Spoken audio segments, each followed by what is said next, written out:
दिवसभर शेतीत कामं करायची आणि रात्रीच्या ह्या जर अवस्था असेल, आमचं एक कुत्रा 4 दिवसापूर्वी आमचा दुसरा मोठा कुत्रा आहे त्याच्यावरती हल्ला केला, त्याचा एक पाय मोडलेला आहे.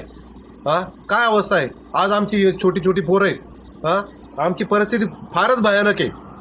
आणि जर वन खात्याने ह्या जर गोष्टीकडे जर दुर्लक्ष केलं नाही, दुर्लक्षच करतंय 100%. ह्या गोष्टी दुर्लक्ष, वन खात्याला आपल्या विभागात किती वाघ आहेत काय सगळं ते टोटली त्यांचं मेजरमेंट आहे, पण हे जाणून बुजून ते दुर्लक्ष करतायत आणि माणसांच्या जीवानिशी खेळतायत.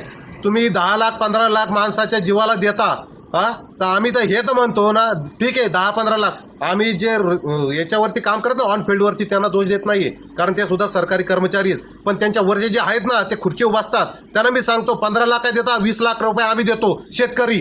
तुम्ही आमच्या जागेवरती येऊन बघा, म्हणजे काय अवस्था आहे. 20 लाख तुम्ही काय माणसाची माणसाची जीवाची किंमत करता का? हे तळतळीनं बोलतोय आम्ही.